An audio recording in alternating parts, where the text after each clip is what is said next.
I thank you, Mr. Speaker. At the very least, this National Dialogue Committee holds the promise of creating a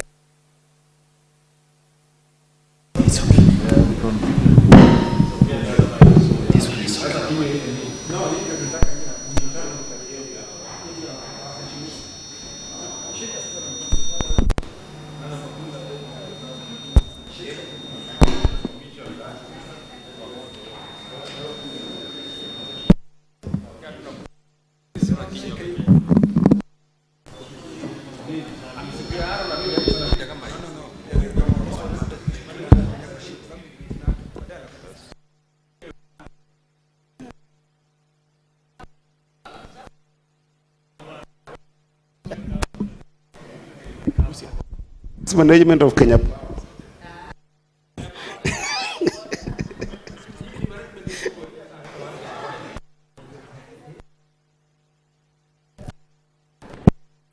Okay, Mr.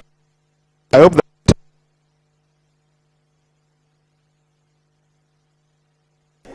Mr.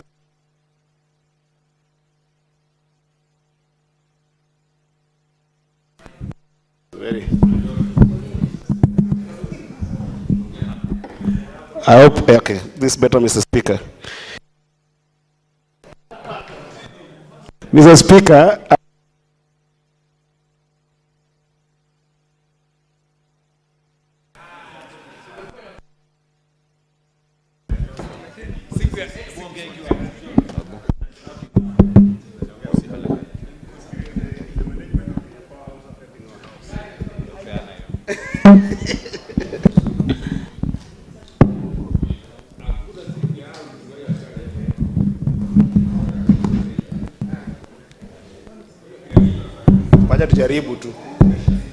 I think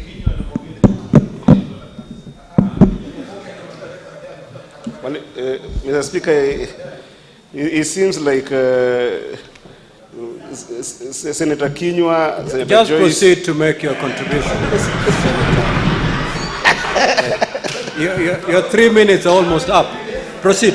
Okay, Mr. Speaker, I'll start now and say that I was saying that at the very least, this particular National Dialogue Committee, Mr. Speaker, gives this country a promise of creating a very significant momentum in the aim of inclusively and transforming the socio-political and economic conflict that has engulfed this country since the post-election, and particularly at the beginning of this year.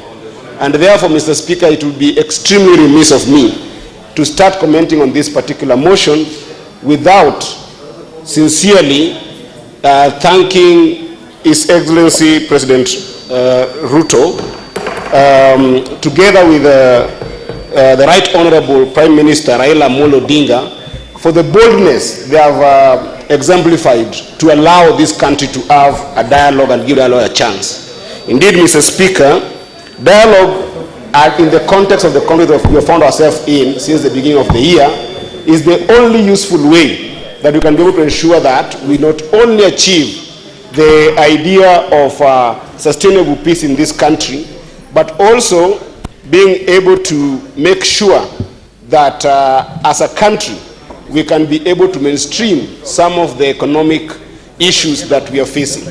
Indeed, I know that this has been an emotive issue, Mr. Speaker, in the past few months. In fact, there's a time in this particular house that it was very difficult to become a senator and at the same time be conscious about a number of decisions and talk about them more consciously without being in a constant state of rage, just because some of these issues that are being laid down from both sides of the house have been very weighty issues, Mr. Speaker. I do know that the weight of those issues indeed go to touching the Constitution. And therefore, as a nation, Mr. Speaker, as we allow this team to go and sit down and talk, I would encourage this House, Mr. Speaker, to also keenly look at other mechanisms of being able to engage with the different parts of this conversation. Because, Mr. Speaker, if you look at some of the issues like what has been said from the Azimio side, Mr. Speaker, you look at issues around audit of elections, Mr. Speaker, these are contentious issues that is touching on the Constitution, Article 86 of the Constitution, and if you go further, there is Election Act 2011, Section 44 is entirely dedicated on the issue of auditing of the elections. IBC Act, Section 11, Mr. Speaker, is equally embedded on this particular issue of audit of election, Mr. Speaker. If you look at another issue that has been contentious, that from the team on the Azimio side, and I know that majority has said that they are trying to mainstream some of these issues, the issue of economic rights, Mr. Speaker. This is an entire issue that is dedicated in the Article 43 of the Constitution, Mr. Speaker. And if you further look at issues around democratization, Mr. Speaker, our entire Article 4 of the Constitution defines this country as a democracy, Mr. Speaker. So these are not just issues that need some institutional understanding, but indeed they are at the core of the issues of national dialogue. So we thank our leaders, both Honorable Raila Odinga and President RUTO, for giving this country a chance to be able to sit and have a conversation with itself. Your time is up. Your time is up. I'm sorry, we had to switch off manually.